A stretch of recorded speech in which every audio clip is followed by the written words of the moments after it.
بنی اسرائیل کا ایک قصاب اپنے پڑوسی کی کنیز پر عاشق ہو گیا۔ اتفاق سے ایک دن کنیز کو اس کے مالک نے دوسرے گاؤں کسی کام سے بھیجا۔ قصاب کو موقع مل گیا اور وہ بھی اس کنیز کے پیچھے ہو لیا۔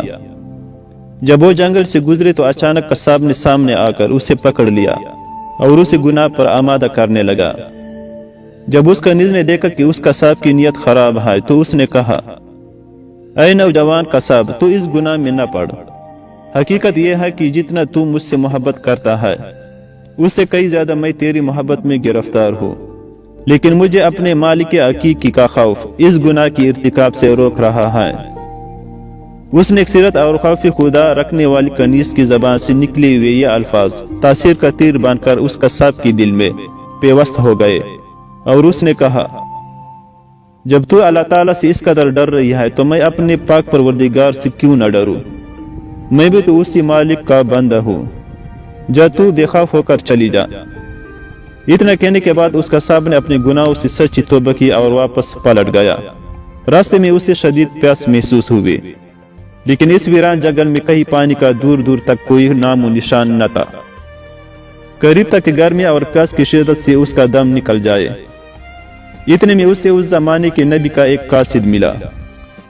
جب اس نے قصاب کی یہ حالت دیکھی تو پوچھا، تجھے کیا پریشانی ہے؟ قصاب نے کہا، مجھے سخت پیاس لگی ہے۔ یہ سن کر قاصد نے کہا، آؤ ہم دونوں مل کر دعا کرتے ہیں کہ اللہ تعالی ہم پر اپنی رحمت کے بادل بھیجے اور ہمیں سیراب کرے یہاں تک کہ ہم اپنی بستی میں داخل ہو جائے۔ قصاب نے جب یہ سنا تو کہنے لگا، میرے پاس تو کوئی ایسا نیک عمل نہیں جس کا وسیلہ دے کر دعا کرو۔ آپ نیک شخص ہے، آپ ہی دعا فرمائے۔ اس قاصد نے کہا، ٹھیک ہے، میں دعا کرتا ہوں، تم آمین کہنا۔ پھر قاصد نے دعا کرنا شروع کی اور وہ قصاب آمین کہتا رہا۔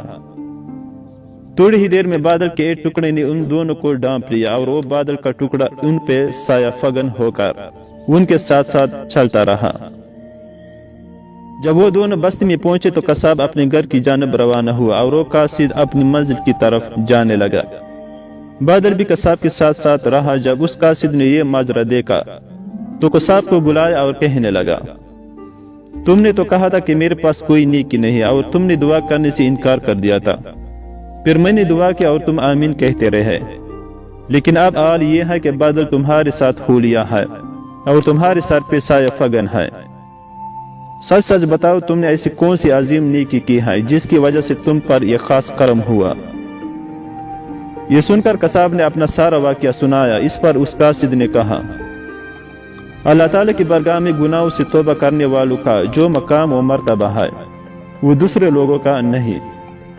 بے شک گناہ سرزد ہونا انسان ہونے کی دلیل ہے، مگر اس گناہ پر توبہ کر لینا مومن ہونے کی نشانی ہے۔